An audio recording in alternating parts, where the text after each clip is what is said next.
free.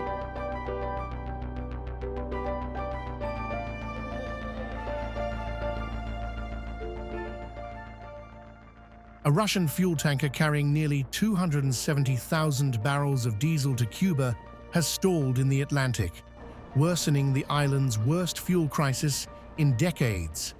Blackouts are spreading, transport systems are collapsing, and fuel shortages are crippling daily life. But the crisis is now turning geopolitical, with Russia trying to keep Havana afloat while Washington ramps up pressure on the communist island.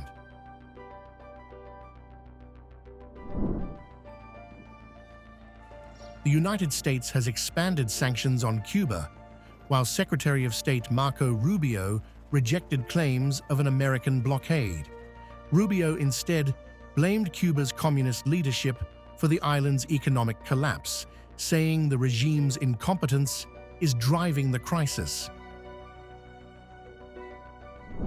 There's no oil blockade on Cuba per se. Here's what's happening with Cuba, okay? Cuba used to get free oil from Venezuela. Used to give them a bunch of free oil.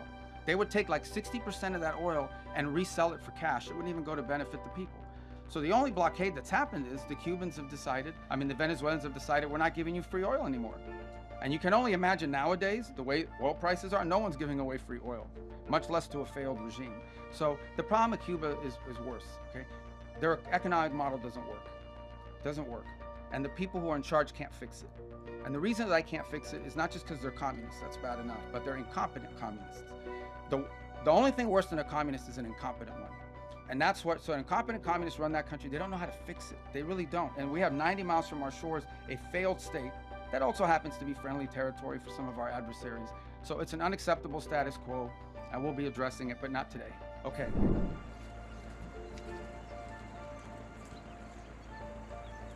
Despite Washington denying a blockade, fears of sanctions and maritime pressure have reportedly disrupted fuel deliveries to Cuba. Only one Russian tanker is believed to have reached the island this year. The standoff is now evolving into a strategic test between Moscow and Washington in the Caribbean, reviving memories of Cold War confrontation near American shores.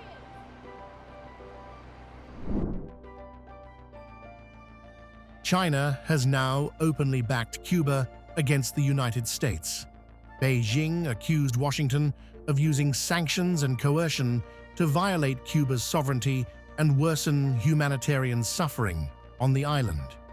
China also warned the United States against interfering in Cuba's internal affairs, signaling growing alignment between Beijing, Moscow, and Havana.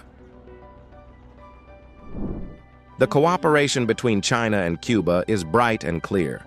Fabricating excuses, spreading rumors, and smearing cannot be used as a reason for the United States' brutal blockade and illegal sanctions against Cuba, nor can it cover up the fact that the United States has seriously violated Cuba's right to survival and development and violated the basic norms of international relations.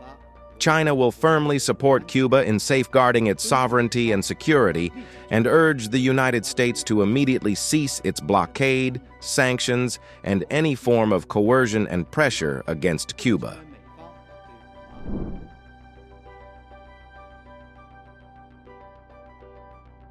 Tensions intensified after Marco Rubio was photographed at U.S. Southern Command, standing in front of a massive map of Cuba. The image triggered speculation online about Washington's intentions toward Havana at a time when Russia is shipping fuel to the island and China is publicly attacking U.S. sanctions policy. Rubio later dismissed the controversy, saying the photo had no deeper meaning.